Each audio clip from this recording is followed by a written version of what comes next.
Hi, folks. Denise Howell here. And next up on This Week in Law, I am joined by Marty Schwimmer and Emory Roane. We're going to talk about the election and the campaigns, false advertising, and getting to the truth. Being an active and informed listener with all of your internet and other media tools at your disposal, whether there is a truth that you can get to or not. We're going to explore that at some length. Also talk about whether Stephen Colbert can have a parody of a satire and what Comedy Central might have to say about all that next on This Week in Law.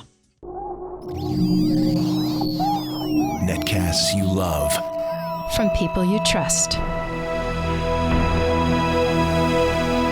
This is TWiL.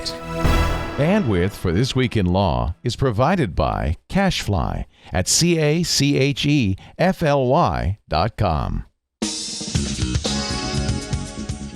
This is TWiL, This Week in Law, with Denise Howell, Emory Roane, and Mike Keys, episode 354, recorded July 29th, 2016. If that was spaghetti, you'd be in jail. Hi, folks. I'm Denise Howell. Welcome back to This Week in Law. We're so glad you could join us this week. We have one of our favorite recurring guests coming back to the show. Welcome back to the show, Marty Schwimmer. Hello, Marty. Hello, Denise. Great to see you, Marty. For anyone who's not already familiar with him, his partner at Leeson Ellis in New York, in White Plains, New York, as we were discussing before the show. Right. And he writes one of the longest running legal blogs out there, the Trademark blog, and trademark and other IP issues to be sure, but certainly trademark is definitely your cup of tea, Marty. Is that fair to say? My wheelhouse. Your wheelhouse for sure, yes. So we're going to talk about some things related to, guess what? We just wrapped up the two political conventions, and the spin is on online about what happened in those conventions, and obviously has been throughout the campaign. So we're going to talk about some things related to online discourse and campaigns and finding the truth today, being truthy, as Colbert would say. We're also going to talk about Colbert, coincidentally enough. But not before I reintroduce you, of course, to my co-host, Emory Roane. Hi, Emory. Hey, Denise. Hey, Chad. Hey, listeners. As always, it is a pleasure to be here. I'm excited to talk through these issues. I'm glad to have Marty on the show. Wonderful to see you again. Emory is a law student at California Western School of Law in San Diego. And we should disclose, I guess, right here at the top of the show before we jump into this. First of all, I should disclose that my other co-host, Mike Keys, is not with us. As you can see, he just simply isn't hiding under the books on my desk or anything. He's not with us this week. Had to beg off for some work-related issues, but he will be back next week. So for all of you Mike fans, and you are legion, I know, stay tuned. He'll be back next week. But we should disclose, since we're going to talk about some political stuff today, I want to do it in an even-handed, fair and balanced way, not to adopt anybody's particular tagline or trademark, Marty. And just let you guys know kind of where we stand personally, so you know our biases going in, and let you know that I miss Evan Brown, who was always our sort of voice of the reasonable right on the show. Now, a lot of listeners would write to me and say, Evan's not reasonable, right? He's out there. And sometimes you guys write to me and say, you're out there too, on your side of the political spectrum. But I tend to skew pretty left, and sometimes sort of libertarian left. And I really don't, I think terminology in this election has been really interesting too. The word progressive has sort of made it into our political discourse. And I have longtime friends online who are informing me that if you look that up on Wikipedia, you can see where that comes from and how it has evolved and become the term that we're using in the campaign. This year, it came out of Chelsea Clinton's mouth last night without anybody really explaining what she meant. It's been a demarcation between Hillary and Bernie Sanders throughout the campaign. And I was sort of grumping at Jeff Jarvis on something he posted on Facebook about why are we always talking about progressive this year. I don't really understand why it's here or what it means and why. If it's a rebranding effort, I don't feel like it's worked. I don't feel like people on the right have any greater love for things progressive than they had for things liberal. So there's my 2 cents on that. But I guess that my point in bringing that up is I don't know how to classify myself politically these days. I know I skew pretty left. The libertarian stuff oftentimes can resonate with me. I have a hard time grappling with, and I think Emory's probably in the same boat too, and many many people in the United States right now, grappling with the political choices that we have this year. I have people on the show, have had people on the show over the show's history who would be far better candidates for president, I think, than many of the people who have run this year. So I think that pretty much puts my biases on the table. Emory, you want to take a shot at it too? Yeah, I think that I'm much of the same boat. Listeners to the show have heard me refer to this as Trainwreck 2016, so I think that pretty clearly illustrates my feelings on the matter. I really want to appear as unbiased as possible.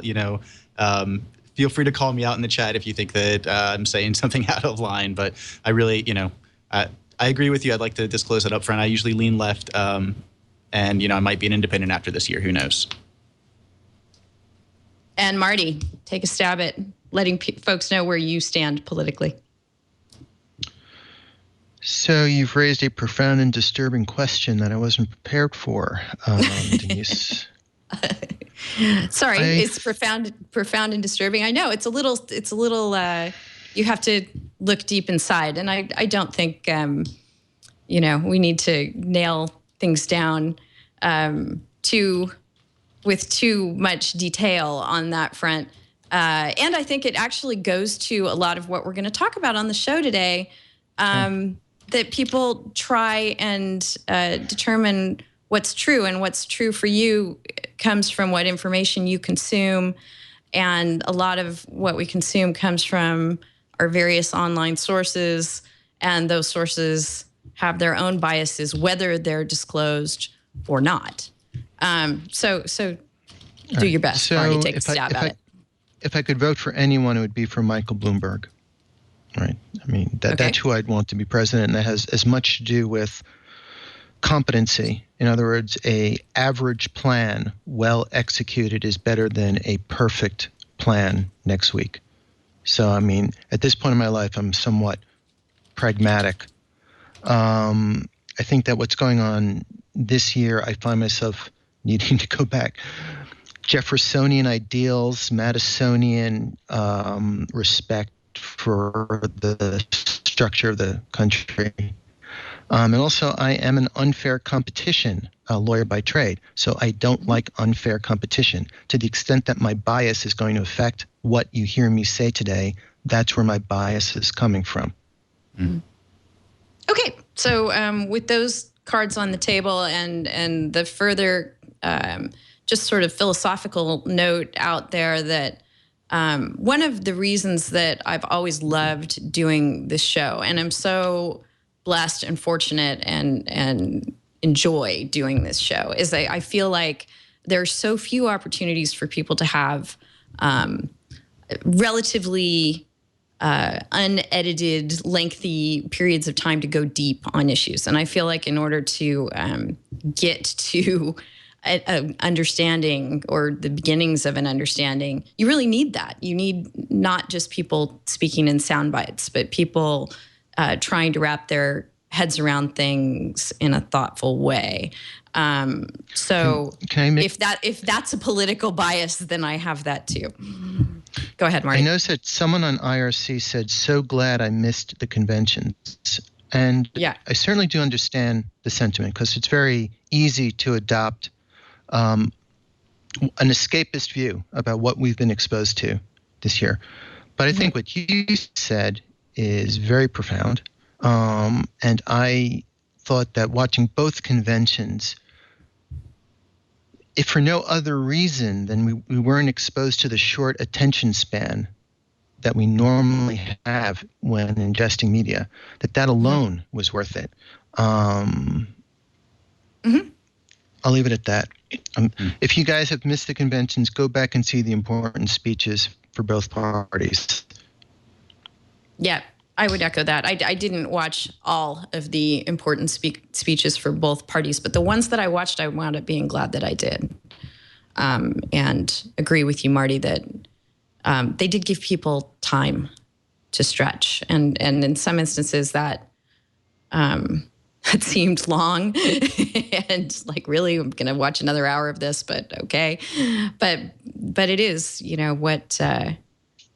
what we're talking about. The fact that the networks would actually give over that time to allow people to say their pieces and anecdotes to come out that, you might not otherwise see. Okay, so with all of that preamble, let's talk about some legislation, regulation, and policy and false advertising in connection with the campaigns that we've been watching unfold.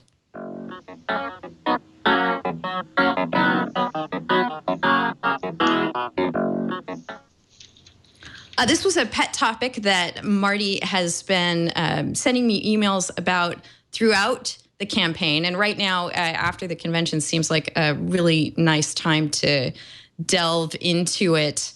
For those of you who aren't lawyers, and I know that there are many of you who are not, and for those of you who are lawyers who just don't practice in this area at all, I think we're going to start out by explaining or reminding you how false advertising law works.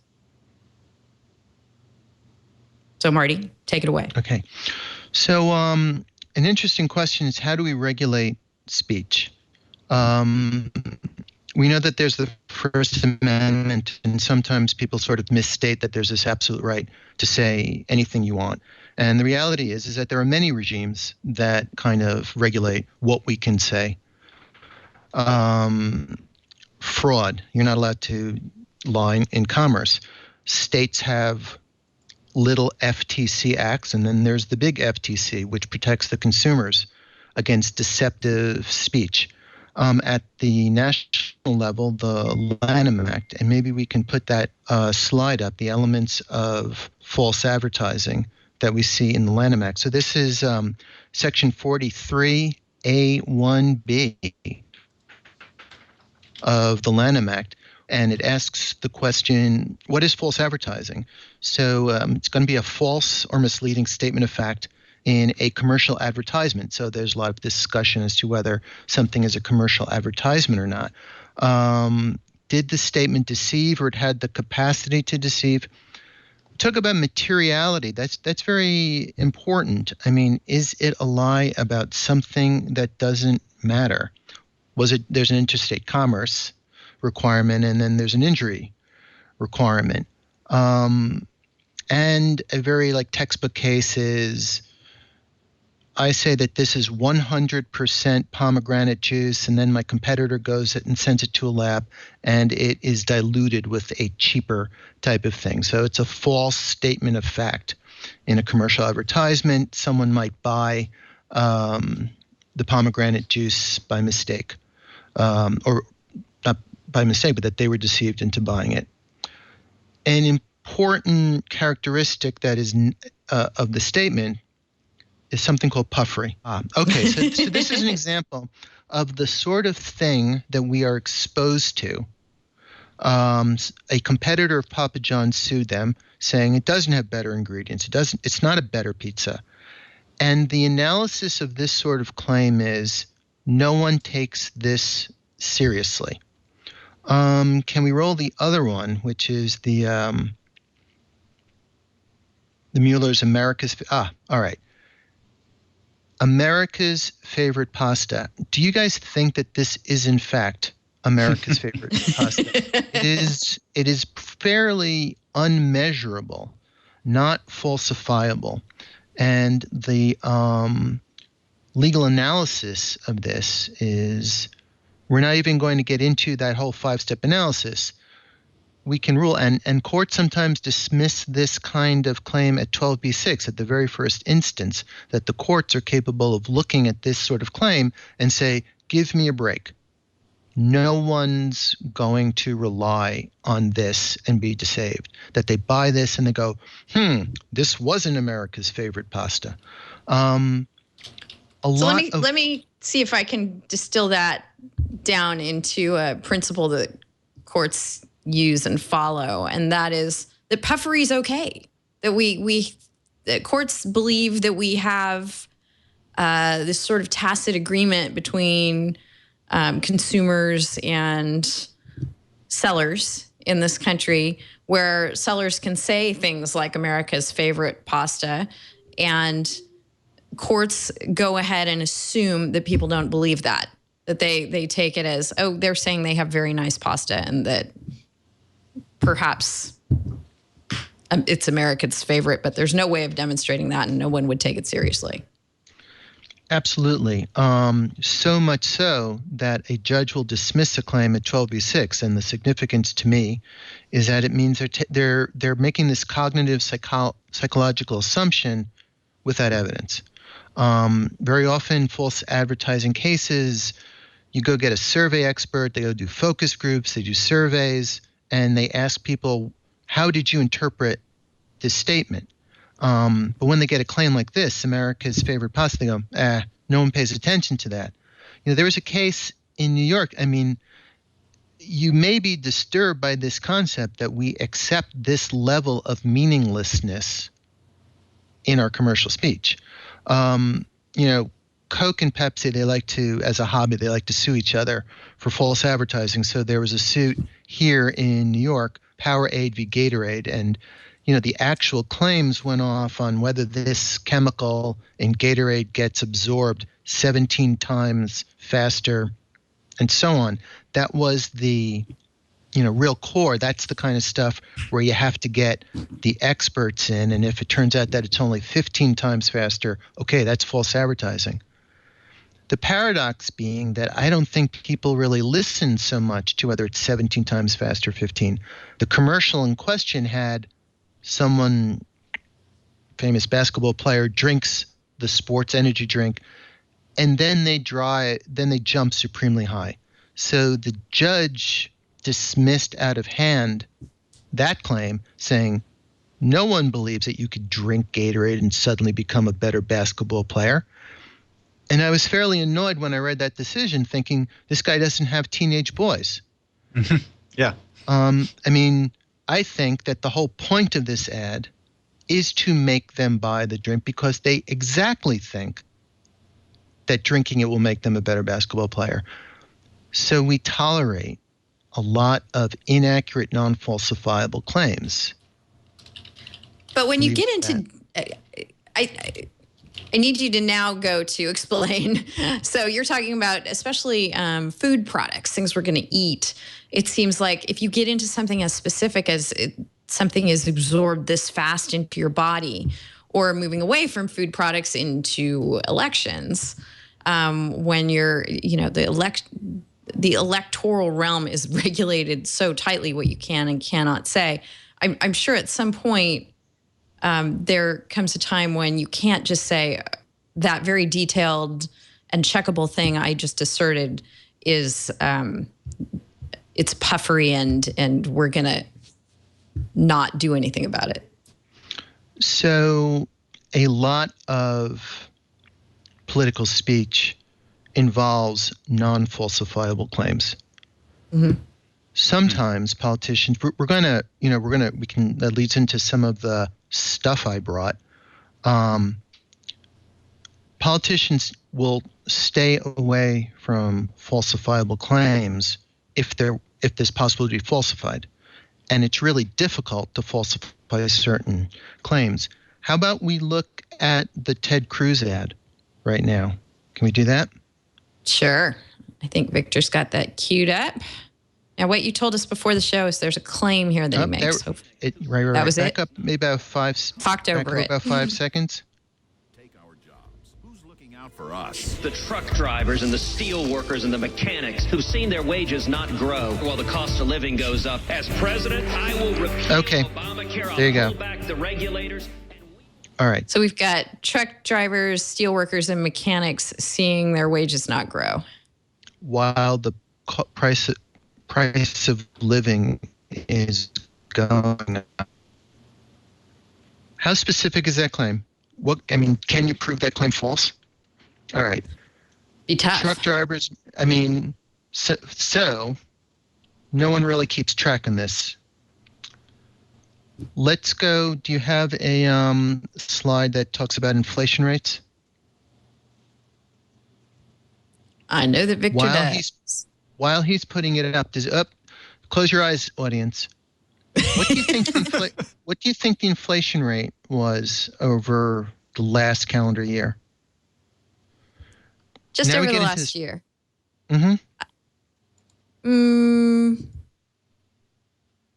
Small, 0.5%. All right. So put the graph back up. So for one thing, there are many different inflation rates. This is the Bureau of Labor Statistics, and you see is negative 0.1. On the other hand, over the past, let's say the 8 years, you see that it's been as high as 3%. Social Security uses a cost of living number, the Consumer Price Index, in order to determine whether Social Security rates should be increased or not, Social Security payments. The most recent period that they used, which is third quarter 2014 to third quarter 2015, is 0. I was shocked. I didn't know that. I looked that up yesterday in preparation here. I didn't know it was 0. Cruz makes a claim that, one more point. There's a slide on wage rates. Can we look at that? All right. Very interesting website. The Federal Reserve Bank of Atlanta tells you how wages are going. There's multiple lines because you can have an overall thing. They break it down, male, female, services, college degree. They all kind of track each other. The most granular this graph gets is male. And maybe other sites I could possibly find like non-college degree. To me, that's what is meant by truckers and mechanics and steelworkers. However, you'll notice that the lowest line here is 1. So already this is a problematic chart. Bar graphs and other graphs should begin at 0. But in any event, it's always above 0. There's always wage growth. Is Ted Cruz's statement false? What period of time was he talking about? Which wages was he talking about? Which inflation rate was he talking about? What was the overall meaning of the claim? That people are becoming worse off because their wages are not keeping up with inflation. I don't have an answer. What is your visceral reaction to whether this is a false claim? Is it misleading? So we've been talking about this in we opened this with a trademark discussion, and you think that that's normally like an FTC issue. When we're talking about elections and false statements from candidates, it's an FEC issue, right? Is there? I don't know this. Could you expand on that sort of distinction? And I mean, are these supposed to be even talked about in the same conversation? So,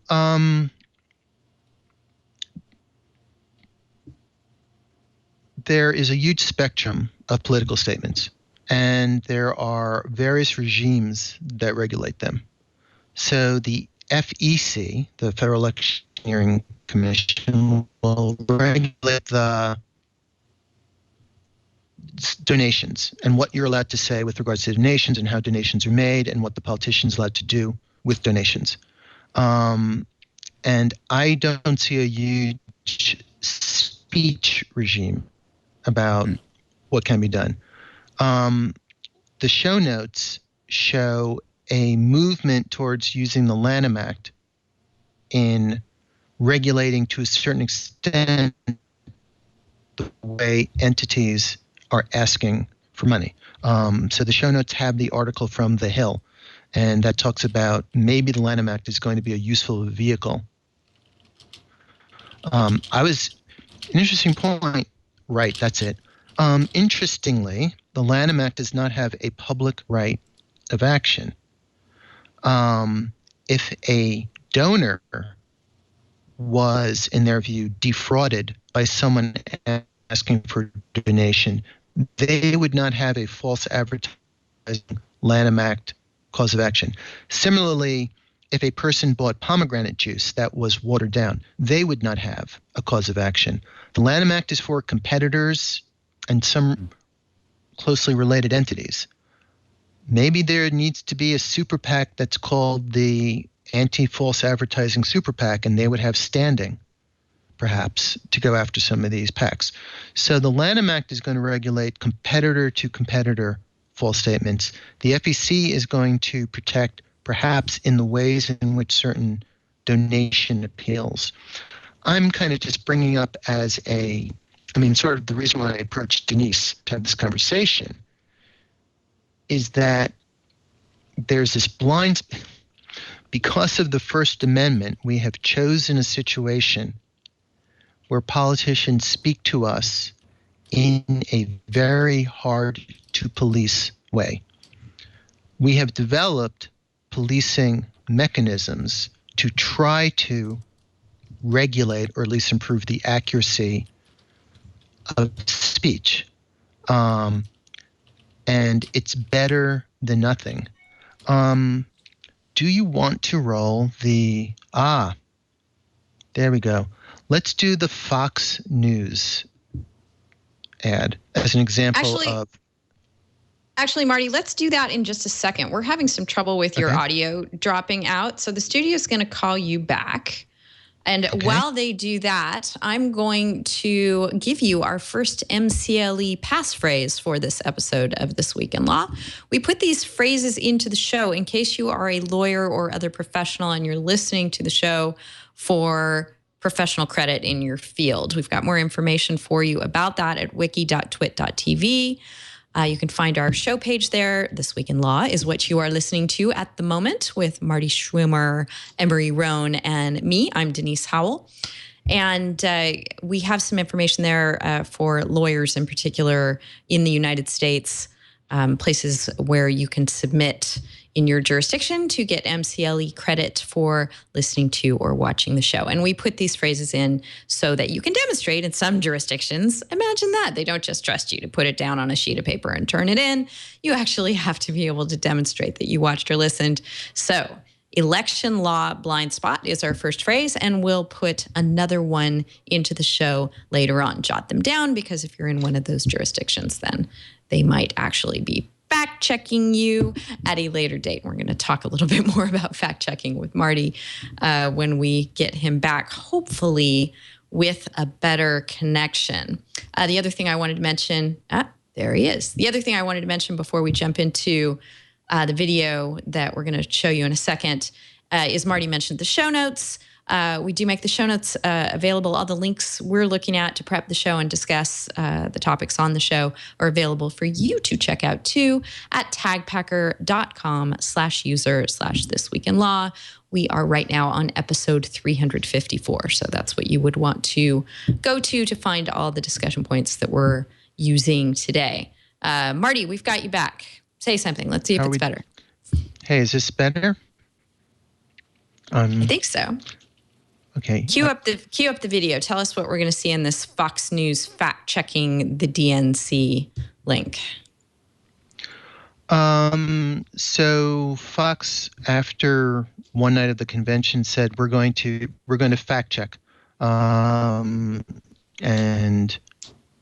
why don't we see how they did it? But was the party's pitch to the voters all true? Here to set the record straight on the DNC is the Weekly Standard's John McCormick. Joins us from our nation's capital. Good morning to you, sir. Good morning. All right, first up, we're going to play this soundbite, then you're going to tell us if it's true or not. Here's the governor of Connecticut. If Donald Trump's words are bad, and they are, his actions are worse. Just look at his vice presidential choice, Governor Mike Pence. He signed a law that would have forced women to hold funerals for fetuses, even in some cases after a miscarriage. So here's a claim. Pence signed a bill that requires funerals for fetuses. And you saw the context. So, audience, form an impression. What did you take away from that claim? All right. So I tried to fact check that. Do we have the slide that's called funerals? All right. This actually ties into a point that Denise made earlier about fact checking in the era of the internet, which is that I was able to identify the bill in question fairly easily, which is not something I could have done 20 years ago. And we could make available this bill to all of you immediately if you're interested. All right, so the claim is the law requires funerals for fetuses. So I read the text of the law. What it does is that in all instances, the healthcare facility there has to be cremation or interment of the fetus after either a miscarriage or an abortion. There seems to be, in my view, two intents of the legislation. One of them is that it makes donation or for STEM research impossible. It also is part of a panoply of requirements that someone who has an abortion has to fill out forms before leaving the facility involving the cremation or interment. It says, nobly, that if this occurs less than 20 weeks of the life of the fetus, that the form they fill out, they do not have to put in a name. Impliedly, they may have to under other circumstances. Mm-hmm. All right, so I looked up, there's also importantly, if it's less than 20 weeks, the healthcare facility may be allowed to cremate in its ordinary course, which I'm told means multiple cremations at once. All right. Can I also throw in, since we're guessing at the intents behind laws about dead bodies here, is we have all kinds of laws about dead bodies that don't just apply to fetuses. You can't bury grandma in the backyard. Right? Right. All right. We have corpse disposal rules in this country. Agreed. All right. Okay. Back to the slide. All right. So I looked up what the word funeral means.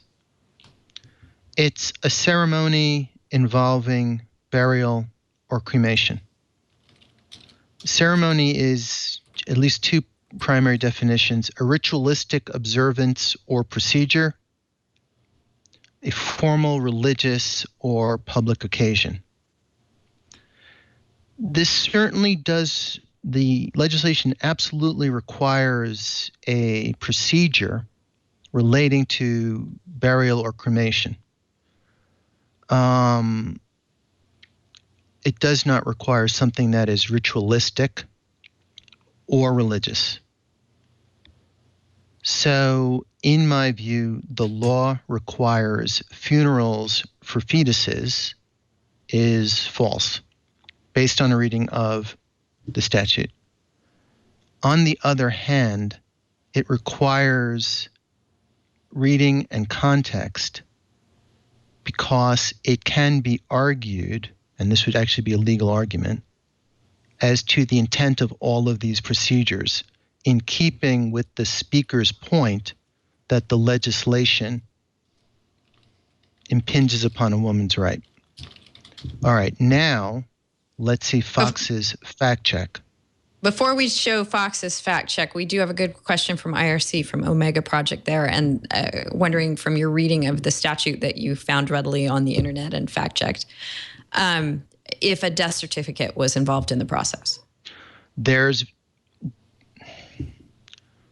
I can't recall whether it's a specific death certificate, but it absolutely requires a lot of documentation. Mm-hmm. Okay.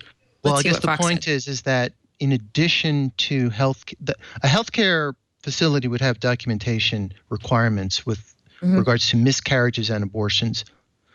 Part of this legislation is to involve the woman in filling out these forms, including having to acknowledge information, having to be shown a photograph, and so on. Now, people of good faith can argue about the intent of all of these, but also we certainly know about the effect of all of these requirements. All right, let's go ahead. Funerals for fetuses, is that true? It's not true. It's a lie, and a ghoulish one at that. This involved the response to this Planned Parenthood scandal that even Hillary Clinton called disturbing, whereby that organization was implicated in selling the organs of aborted babies. And this was a response to this. So not a pleasant topic to discuss, but it's a lie, and it's something that needs to be called out. Okay. So that's a lie. What is this? I think that form of fact check without fact checking. Right. So for one thing, the audience didn't get information. I sort of agree that in the context, part of the legislation absolutely is in response to stem cell research. But that is an example how fact-checking can be as much a form of advocacy as the original statement. Okay?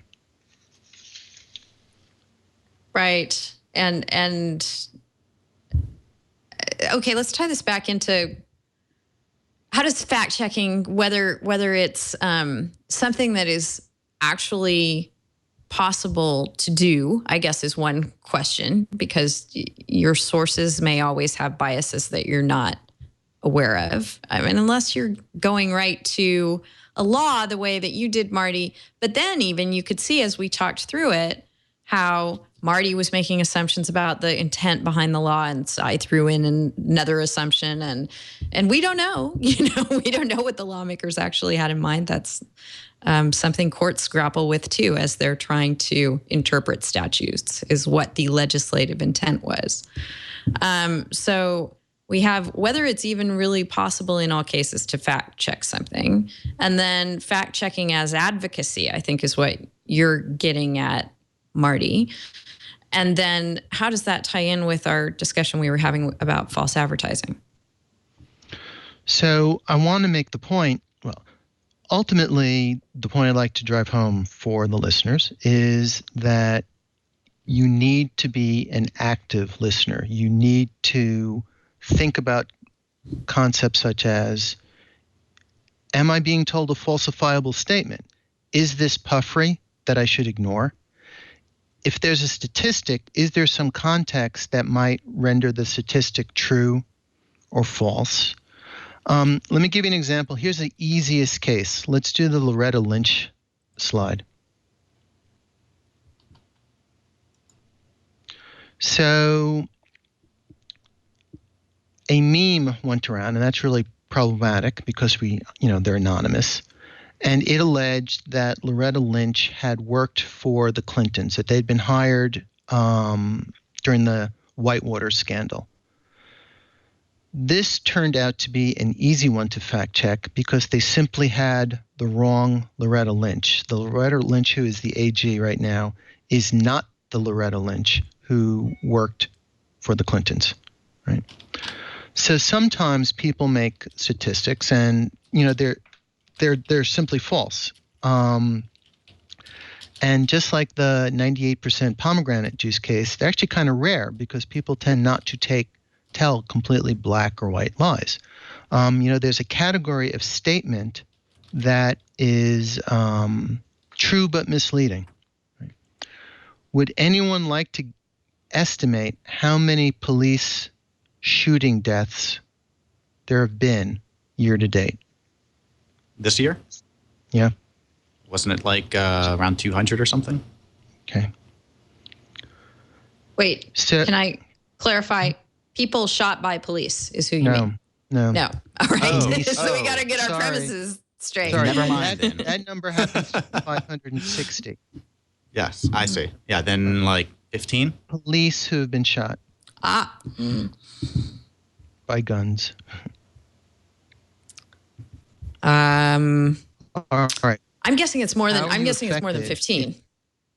All right. So it's a dangerous job. During Obama's speech, Trump only made one tweet. Police shooting deaths are up 78% year to date. Now that you know that, does that affect your... Well, no, it doesn't, because I'm an active listener. I am. Yes, 78% of what is the question you need to ask yourself. It went to something. So someone did a year to date. It was actually a police organization, and their year to date was July 20, so specifically for the Democratic convention. Year to date, it went from 16 to 30, which means that the 5 in Dallas was statistically significant. To me, this is an example of, as a statistical matter, without regards to that, one police shooting death is too many.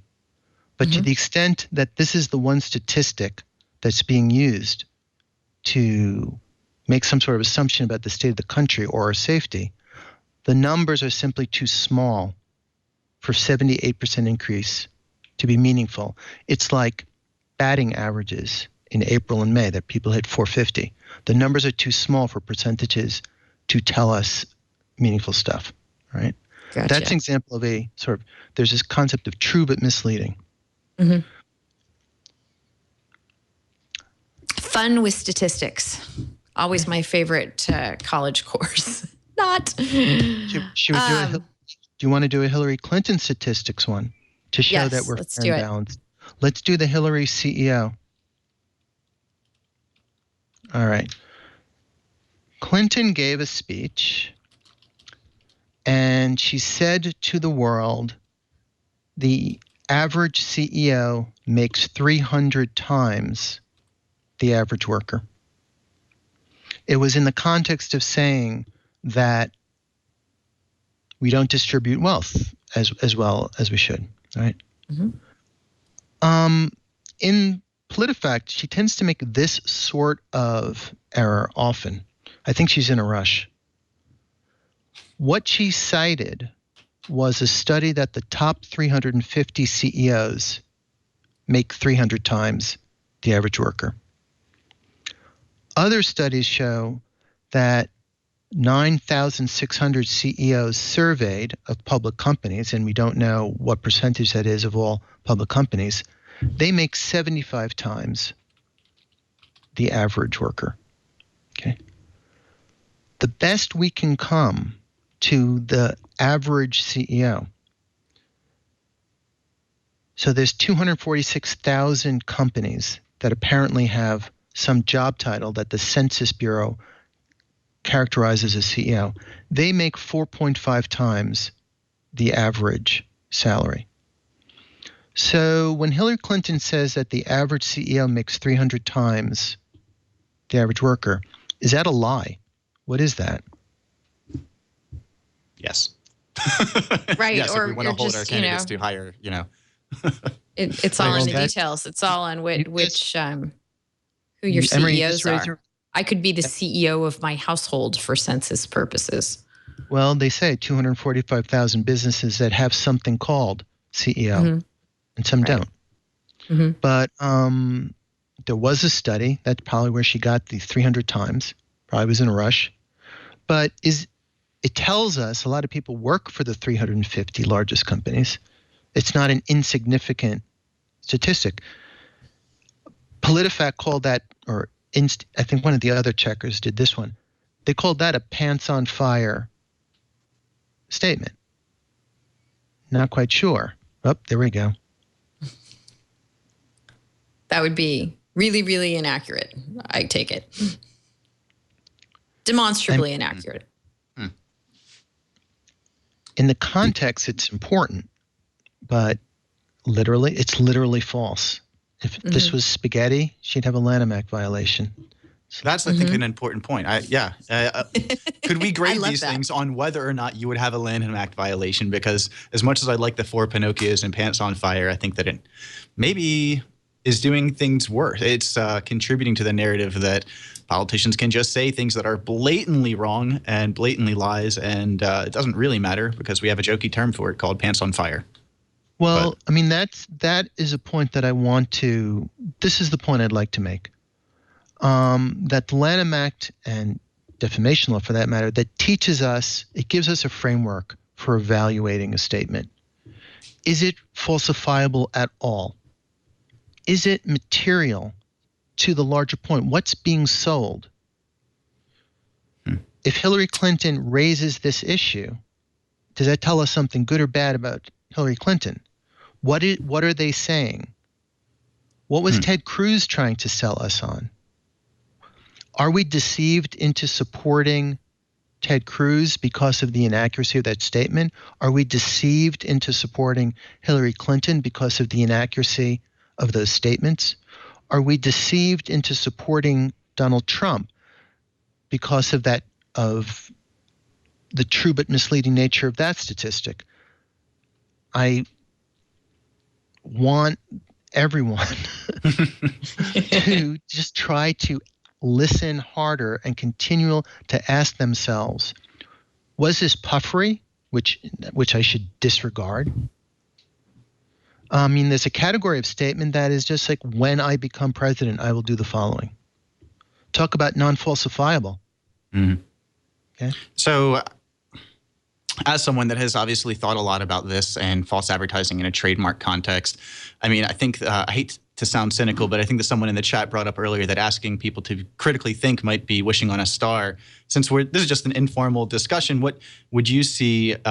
Is there any kind of regulatory solution for this? Is this something that you think the FTC should be cracking down on, or should the FEC be expanding its jurisdiction to more aggressively, monitor these kind of statements?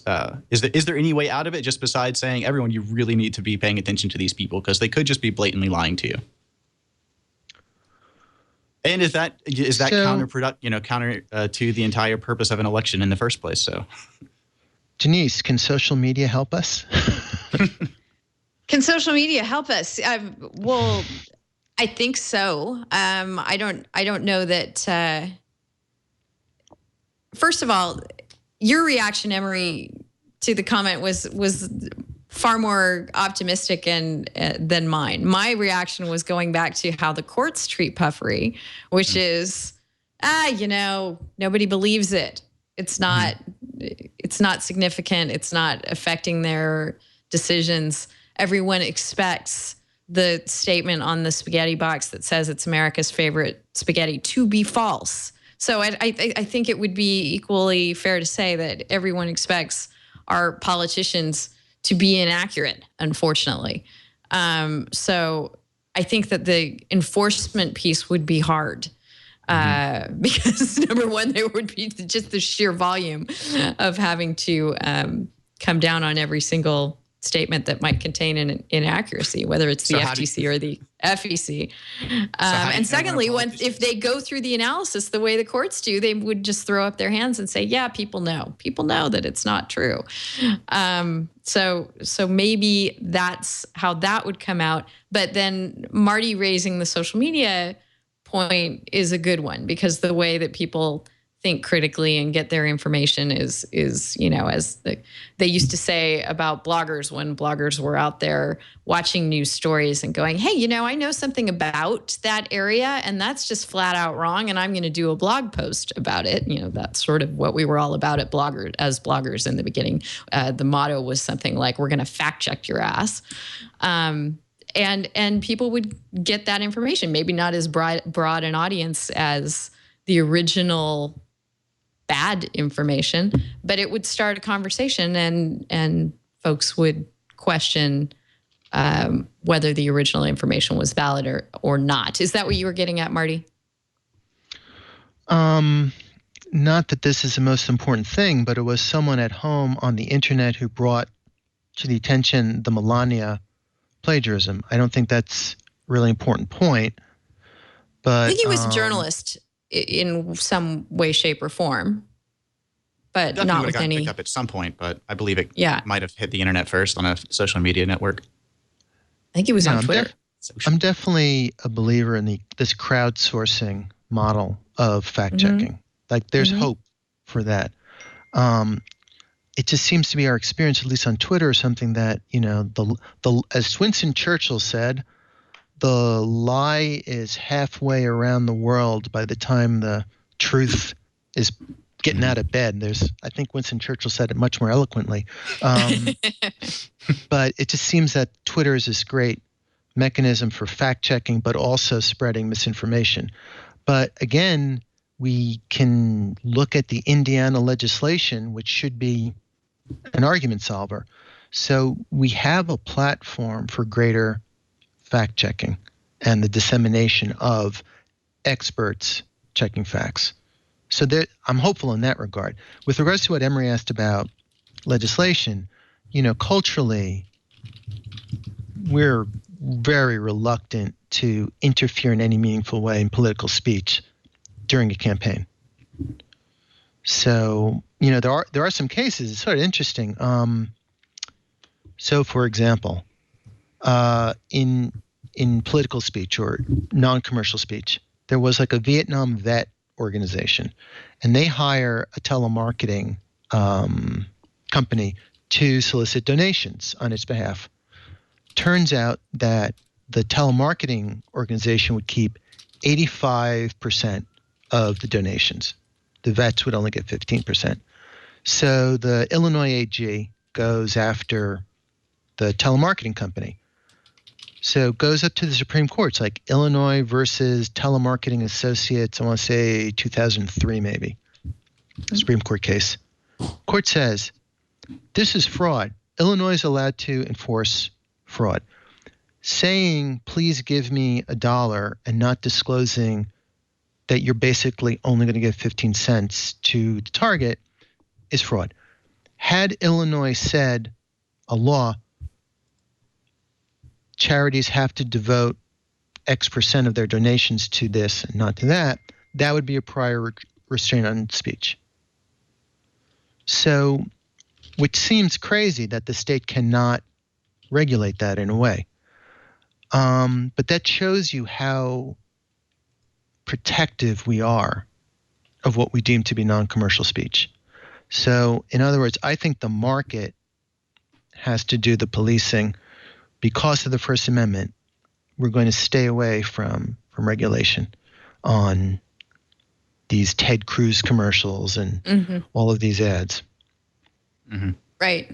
Okay. So I fact-checked us to determine who the person was who broke the Melania Trump story. And my recollection was correct. He's a freelance journalist. His name is Jarrett Hill. And he did an interview with Vox by Alicia Brown, interviewed him there, where he describes how he was sitting in a California Starbucks the night of the speech, watching a live stream, and realized the words were very familiar to him. Kudos to him for hearkening back to a speech several years ago and recognizing that he was hearing that same phraseology again. I don't know that very many people could pull that off.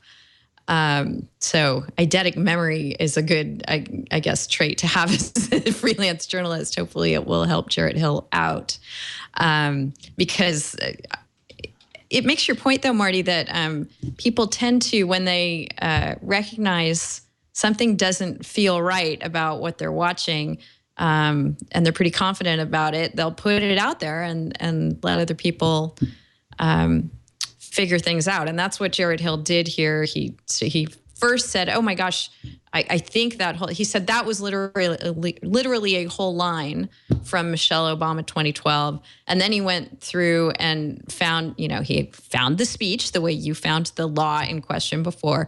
And he found that there was actually even more than one line that was familiar to that other speech. So fascinating. that's how that came out. And I'm so impressed. I watched Hillary Clinton's speech last night, and the only sort of insightful thing that I was tempted to tweet, but refrained from doing it, I did see that other people tweeted it though, was, poor Hillary, someone please get her a lozenge. She's clearing her throat all the time. She has a bad sore throat and has to give this speech. So unfortunately, I didn't have anything more newsworthy to offer than that, so I didn't even put it out there.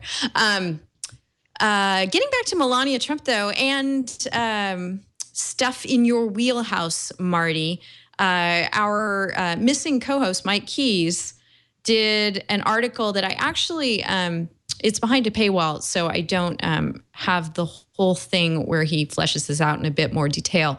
He did also post on their firm blog, which is the tmca.com, about Melania's RNC speech, plagiarism, copyright infringement, or both. And of course, there's been all kinds of, you can check out Mike's piece to see about the plagiarism and copyright aspects. But for you, Marty, in his other piece, he also raised this trademark idea that perhaps this could be a false endorsement. Is that something that you can expand on for us, as we don't have Mike here to explain his thoughts?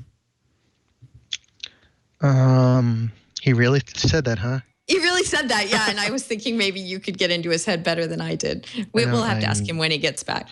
It won't be fair, because off the top of my head, there's a Supreme Court case called Daystar, which kind of says don't try to take a weak copyright infringement claim and make it a trademark claim. So no, usually showing somebody else's words and palming them off as yours, that should be the proper province of copyright, not trademark.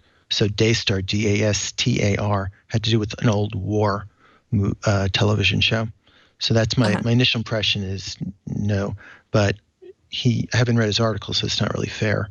Yeah, I haven't even asked me to send us a copy of his article yet from behind the paywall. So I'll do that, and we'll see what he has to say about whether both copyright law and trademark law might be implicated by having a very similar speech to another first lady. What other points here do we have in our false advertising / election segment of the rundown that we should hit?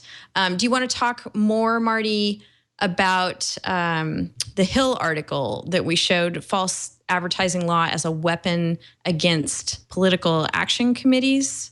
Is that something? No. I mean, it's really interesting. Again, it's going to be limited to competitors, and there may be various reasons why you don't want to sue the other politician during a race.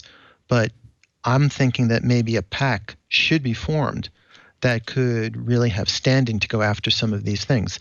It is very disturbing. I mean, we may be getting a little bit too far afield, but there are permanent fundraising activities. You know, I was on Facebook, and it was like maybe February 2015, one of the controversial Supreme Court cases had come out about, might have been the gay marriage decision, I'm not sure. And I get a promoted ad on Facebook for the Texas Attorney General. And it says, if you want to fight this, then click here. And it goes to his permanent donation page. And I'd not heard of this guy, so look him up. He had just entered office. So his next election won't be for 3 years and 10 months. And my math was wrong, but he's soliciting donations. And I'm thinking that's a little bit exploitative for a state AG to ask for money based on based on a political goal. He's supposed to be doing this, he gets a salary, right?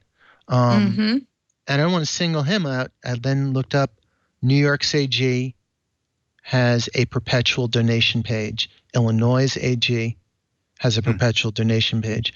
But there's a problem of 24-hour, 365 solicitation by candidates and PACs. And I will just quote somebody else. I'll quote Josh Marshall at Talking Points Memo and say that I have not fact-checked him, but his thesis is that Ben Carson's campaign as an entirety was a multi-level marketing scam. That it's all about soliciting money in exchange for this. I will fight for your political goals if you give me money. So how do you breach that agreement? But yes, there's a need to there is fraud in the PAC market, and it's hard to police because of respect for the First Amendment. Right. We have another story in the rundown. Again, most of the time when we're talking about use of music during the campaigns, it comes up either because a particular work wasn't licensed and the artist or other rights holders come after the campaign and, say we didn't authorize that, either, stop playing it or license it or what have you. But there was a piece in the Hollywood Reporter that again raised the Lanham Act in sort of a false endorsement context because of the problematic thing for the musician if they don't agree politically with whoever's using their song, that it sounds to the audience like they are endorsing that politician. I don't think anybody, would have any confusion about Katy Perry if they watched the Democratic convention. She was there, she sang, her music was all over it. And, I don't think there's any possible issue there, but there might be, and there have in the past been politicians or been musicians who used copyright because that was the maybe more appropriate vehicle for them to wield to say, hey, you can't use that track without permission. But really where their sensibilities were offended were they did not want to be affiliated with or thought to be endorsing that politician. Is that a closer fit for the Lanham Act, Marty? So I think it's you set out the facts pretty well, Denise. If you see Katy Perry, it's just, she's performing live. I mean, it's so obvious from the context, right? Right. The TechDirt article that you linked to, I'm afraid, was a little bit imprecise.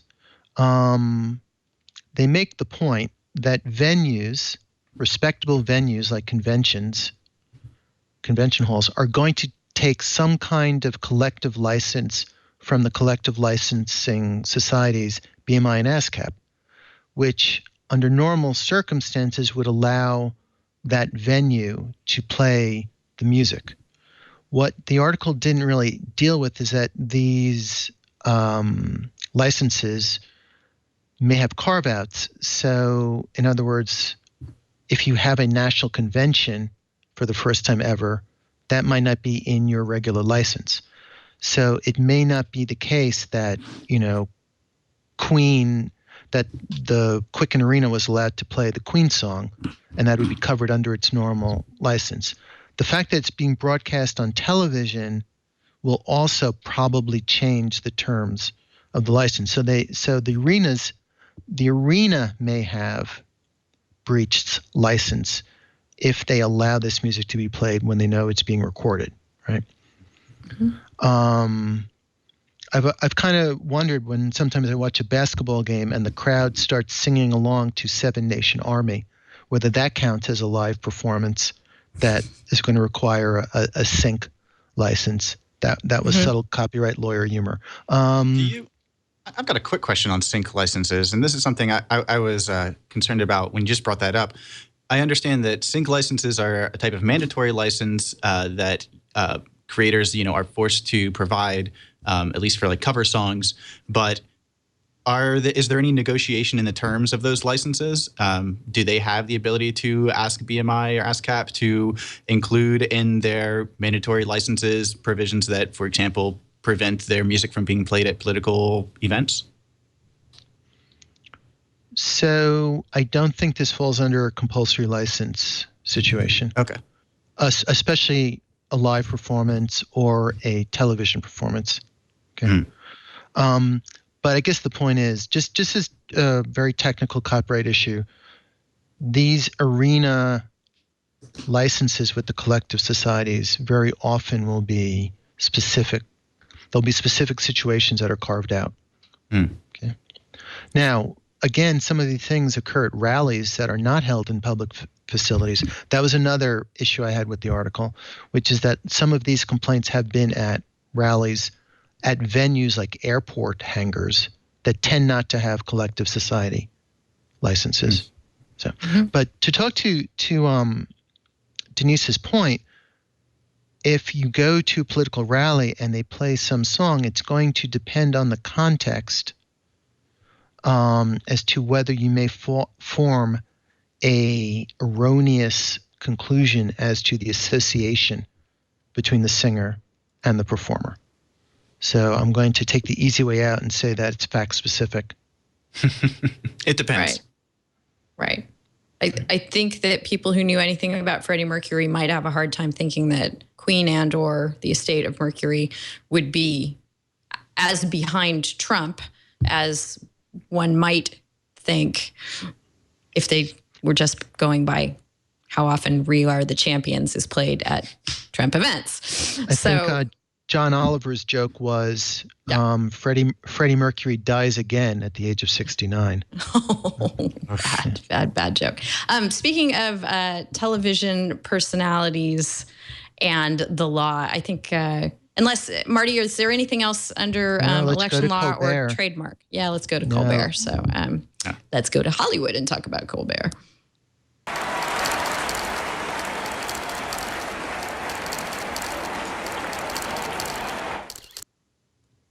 Okay, for anyone who has not been paying attention to what happened here, Marty, can you please explain what is going on with Stephen Colbert and the character he created and made famous at Comedy Central? This one hurts my head to think about, so I'm going to talk really slowly, okay? Yes. All right. Colbert performed a character on The Daily Show, which would be owned by Comedy Central. It was a satirical show, and a character can be the subject of copyright. And this is not a new concept. There was a case in the 30s, I think, that involved Sam Spade, the protectability. So the reason why you would not be able to write a Harry Potter novel yourself, in which Harry Potter is a character, and even if you avoided the trademark problems, made it clear who it's from, the character of Harry Potter is protected by copyright. So Colbert played a character on The Daily Show and then developed the character in the Colbert Report. What hurts one's head, what is that it's hard to articulate what is the limits of, what are the elements of that copyrighted character. If we were talking about Sherlock Holmes, okay, he has a hat and he has a pipe and he's a morphine addict and he talks in a certain way and so on. It's hard to articulate what is the copyrightable elements of Stephen Colbert's character on the Colbert Report, because he's named Stephen Colbert and looks a lot like Stephen Colbert, so that cannot be part of what is copyrightable. All right. How about things like, and again, this sort of maybe goes more the toward eyebrow trademark, things like the word truthiness, or things like the word, and that's the word, the things that he incorporated as common themes that would come back in the show. Could that be part of the copyrighted character? That's the easy part of articulating what part of the copyright, the written elements. That gets more specific, and as we get farther away from character, it's easier to define. All right, so now as we all know, Colbert goes to a different entity, CBS, and that which is copyrightable at the old show remains the property of Comedy Central. So last week, Colbert has a bit where he reintroduces the old Stephen Colbert as a character and does a skit called The Word and talks about Trumpiness. Mm-hmm. Comedy Central sends a demand letter, we are told. And because you really should not, not only should you not pick a fight with people who buy ink by the barrel, you should not pick a fight with people who have access to a late night TV show. So Colbert introduces Stephen Colbert, the twin cousin of Stephen Colbert. Right?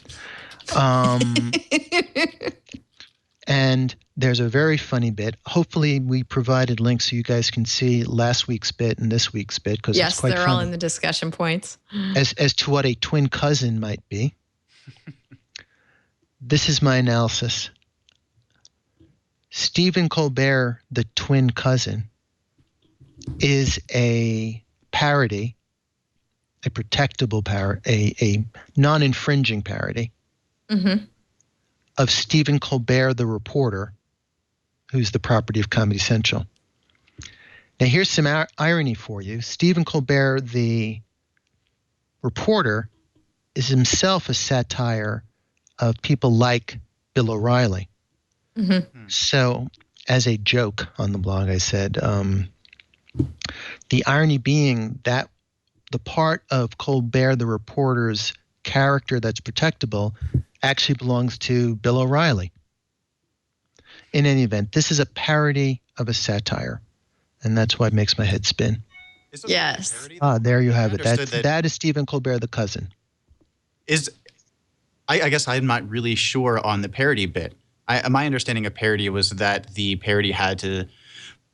joke of the parody had to be referencing the original thing that it is parodying, sort of like related to satire, in that, it's not a satire unless it's the crux of it is talking about the heart of the original issue. Is this a parody? Because as I understood it, when I was watching the bit, it looked like he was just using the character to make the same points that he would have made as the character before. It was not like he was like, yes, there was a part, the intro of the bit was talking about, the joke was that this was his, identical twin cousin. And, for that like short 30-second introduction, I could see that, his character of Stephen Colbert, the twin cousin, is a parody of Stephen Colbert, the character on Comedy Central. But from that point forward, I would imagine that the copyright and like the infringement argument is much stronger. What do you think of that? I mean, is there like a substantial similarity analysis that needs to be made, or am I off base? You're not off base because you articulated the rule. The parody must refer to a subject. As they say, enough to remind you of the subject, but not too much that you confuse. So are you confused as to who is Colbert, the cousin? I mean, I think Colbert, the cousin, is clearly referring to Colbert, the reporter, and you understand it as such. If this was a regular feature and they always did the word, and that was another joke, that the word is just like the word except with an E. If they were to make this guy a regular character and they did the word each week, they'd probably be asking for a lawsuit. But under this circumstance, at least the thing that was on this week. All right, so here's the original, the word. But this week's segment with word with an E, it clearly is parodying this without confusion, right? Yeah. Again, if they did this an ongoing thing, then people would stop laughing and they'd say that's copyright infringement because, I mean, it's clear that the intellectual property that surrounds a segment about words called the word, that they've copied that. I know that Denise has spoken often about the parody satire distinction. I don't think anybody's happy with it. But I think we want Colbert to be able to make segments like he did this week. Yeah. Yes. And And probably, as you say, Marty, it would offend someone's sensibilities if then, in hosting the Tonight Show, this became a staple the way it was on his other show without some sort of compensation to Comedy Central. So right. Let's do just one more story before we get to our closing materials for the day. Let's look at, since this has been much in the news this week, the DNC hack and its aftermath.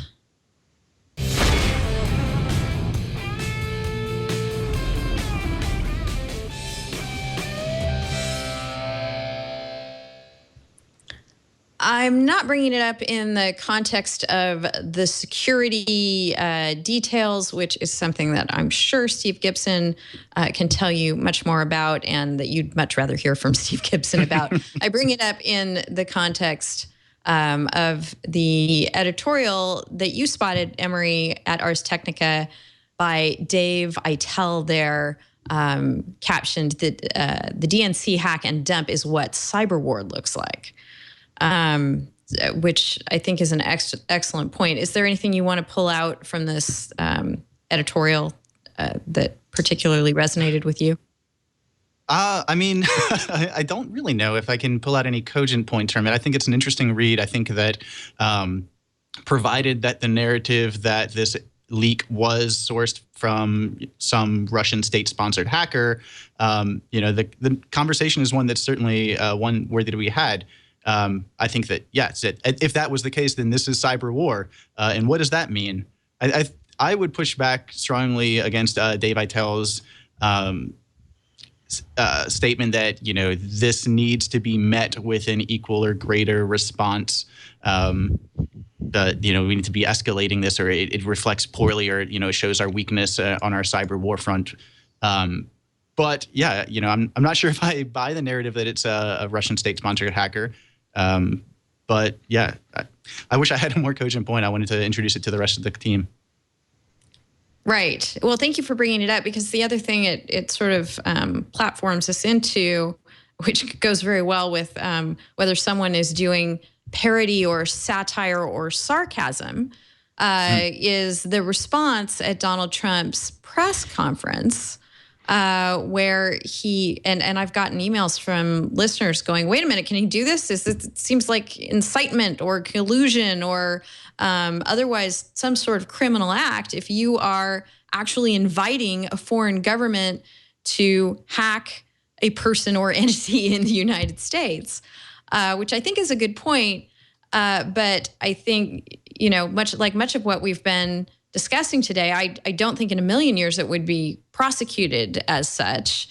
And I think, Marty, you and I are of different opinions as to whether it was clear from the context that the comment was sarcastic, as Donald Trump now says that it was intended. When you saw it, Marty, you thought it was sarcastic. You came away like Katy Perry at the DNC. She's clearly endorsing Hillary Clinton. Did you think it was that crystal clear that he clearly did not intend for the Russian government to, or I believe it was the Russians he specifically invited to attempt to get at the 33,000 missing emails?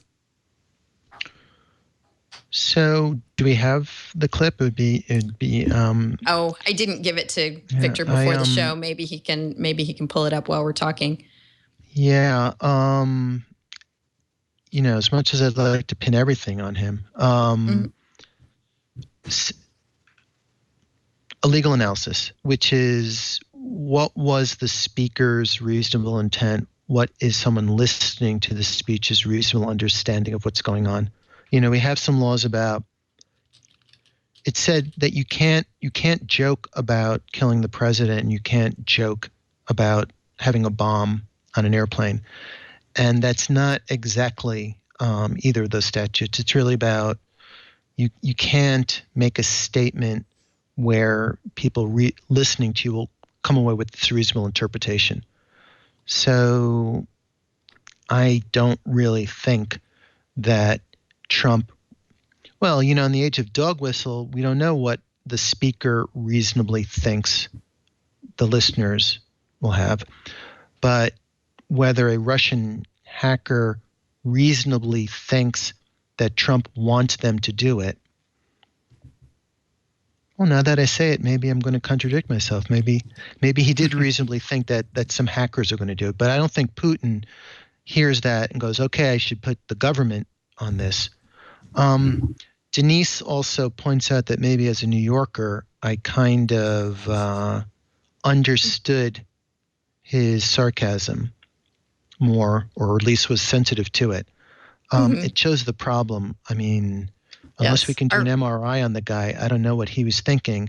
And unless we can do an MRI on the guys who are hearing it, I don't know what they're thinking. It's the criticism of the remark, I think, is not a legal one. Right. But that did at least occur to some of our listeners. Oh, here we go. Let's listen. Email hacking problem. Let's listen in. Women, by the way, if I ever said the things that are on those emails, I would have been run out of town, and probably had I gotten the nomination, this isn't it, actually, Victor. No. He's giving a speech. The clip in question is from his press conference the other day. But as long as we're talking, it's a good example of non-falsifiable statements that politicians use the subjunctive tone to avoid. If this fictitious thing had happened, then I'm going to say the following unfactually supported consequence of that.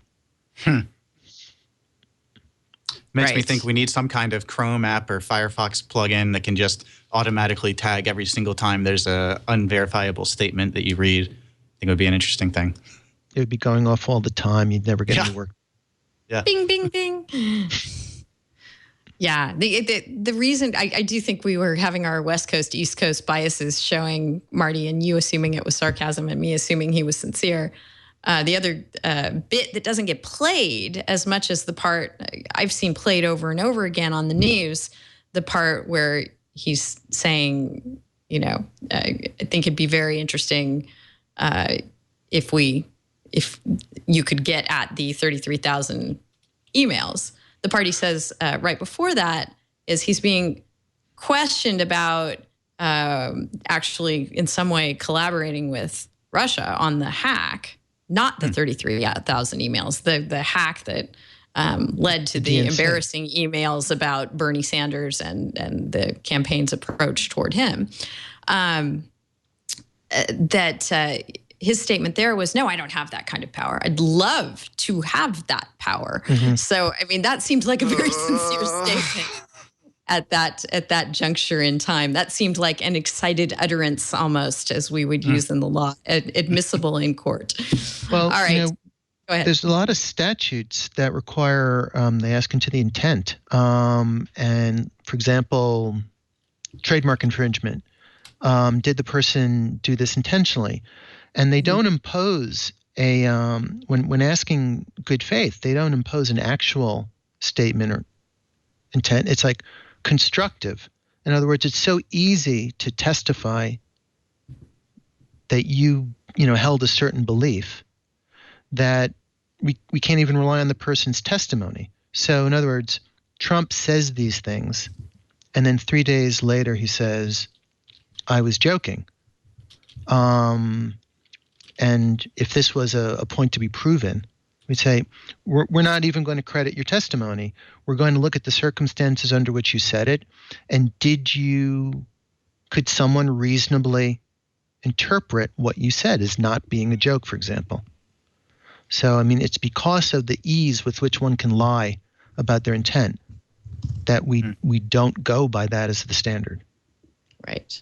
And I think with all of that said and done, we need to make just kidding our second MCLE passphrase for this episode of This Week in Law.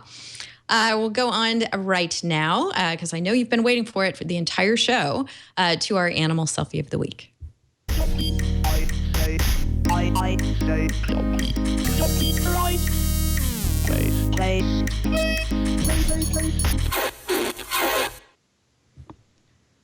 We have an animal selfie of the week for you and some animal selfie news. Our selfie itself is a giant seagull at Hampton Beach. This was taken by the Hampton Beach camera mounted by WMUR TV. The seagull is obviously not as giant as it appears. This is a matter of perspective. And again, one could go into the discussion of whether PETA might step in and represent this seagull, because I believe that the seagull here, I don't know exactly how WMUR TV's camera operates.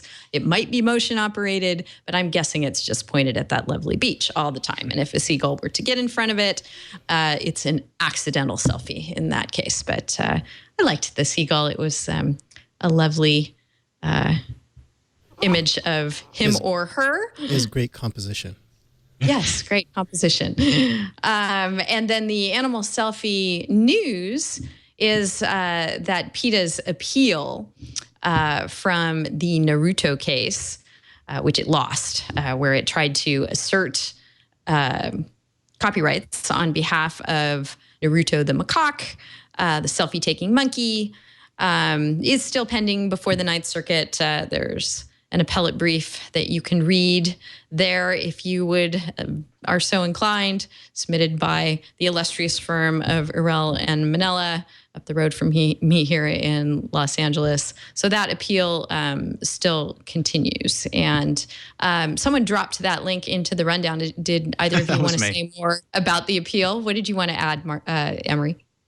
Yeah, I mean, I know it would be remiss if we were to have another episode of This Week in Law and not bring up the selfie monkey that started it all. So, of course, I wanted to let our listeners know about that. But, you know, I love Mike Masnick. I love his writing. And he just tore into PETA in their argument in this article. Very entertaining read. But, you know, I think that maybe I have to dig down a little deeper, but I find some of the arguments that the PETA lawyer is pushing, if not convincing today, certainly interesting to think about in the context not just of animal selfies, but of, you know, we talk sometimes about algorithms and AIs creating art and writing papers. You know, the arguments that the PETA lawyer is pushing forward is saying that, look, there's nowhere in the Copyright Act that says that this has to be a human. The focus is more on the originality of the work. Mike Masnick, of course, pushes back against that and, you know, pushes the idea that, no, you're wrong. Copyright, like, you know, intellectual property in America are really economic incentives. You know, and obviously a monkey has no idea about copyright, and so that, you know, to say that the focus should be on the originality of the work is ridiculous. You know, I just had an interesting conversation with my patent law professor yesterday about the sort of distinction there of whether intellectual property rights are property rights or economic incentives. And so, you know, if you're interested in the legal weeds, if you want to, you know, dig down into an issue a little deeper, the monkey selfie continues to provide, you know, some good stuff. Yeah, little known fact about that seagull is its very impressive patent portfolio. And I will say that if there's ever a legal hackathon, I call dibs on making the animal triggered treat providing camera. Oh, so. Yes, absolutely. That's awesome.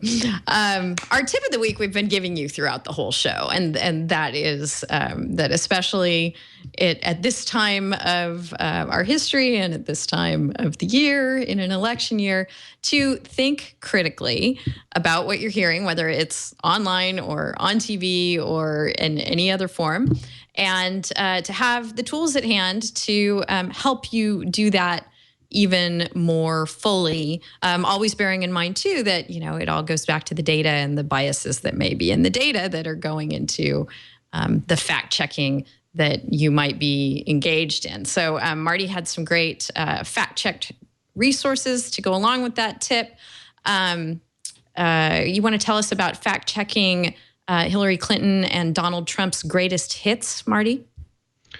In the show notes, you will see URLs for factcheck.org and PolitiFact, two of the more prominent fact checkers. They have lots and lots of statements that they fact check, and they tell you how they come by their conclusions. They have tables by individual candidates, and this week they have Donald Trump's greatest hits and Hillary Clinton's greatest hits, which I think accumulates the most egregiously wrong statements of both of them. There is another URL in the show notes. The fellow who put together the bar graph of PolitiFact, and for some reason there they have the methodology that PolitiFact uses for their fact checking. I just wanted to add one thing though about the PETA monkey selfie thing, that it's very disturbing, because I actually have been accumulating an infinite number of monkeys at an infinite number of typewriters in the hopes that they would write Hamlet.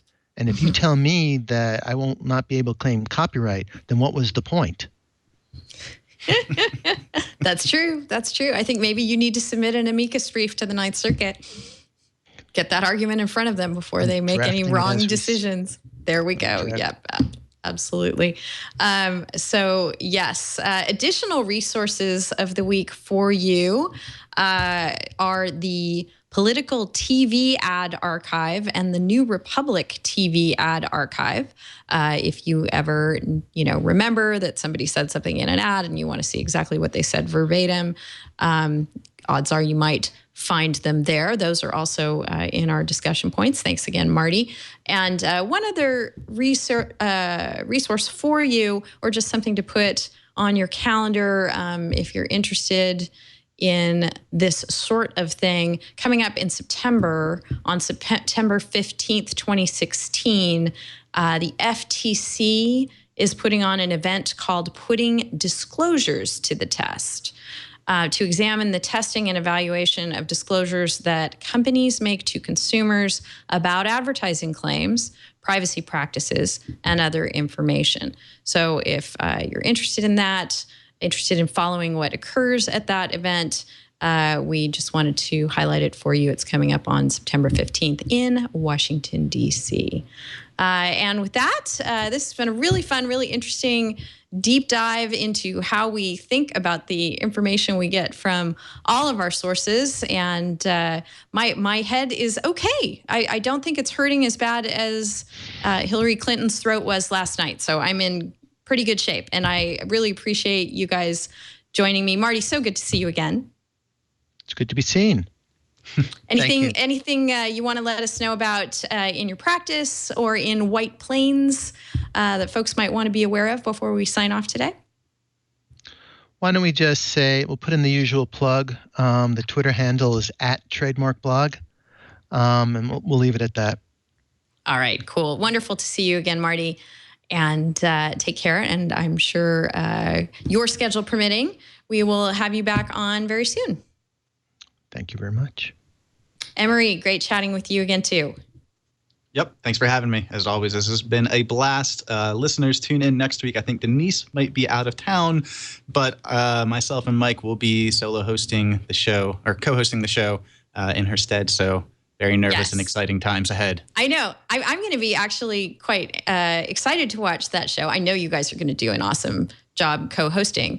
But joining you will also be Colette Vogel, another old, longtime recurring guest, friend of the show, and Franklin Graves, who, like Emory, was once an Emory.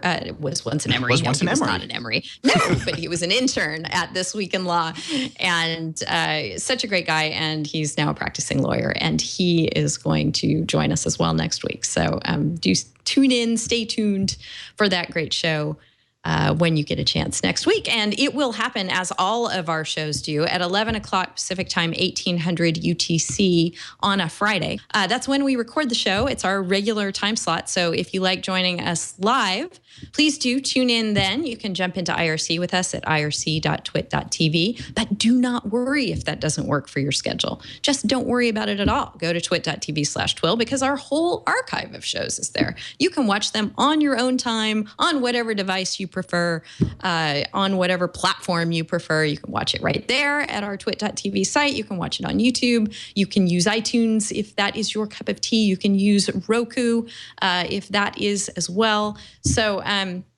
just, however, whenever, wherever you can join us. We're thrilled that you do. Please continue doing so. Please continue getting in touch with us between the shows. We love hearing from you, your insights, tips, analyses, suggestions, all of that. Email is a great way to do that. I'm Denise at twit.tv. Emory is Emory at twit.tv. Mike is Mike at twit.tv. See how logically we did all that.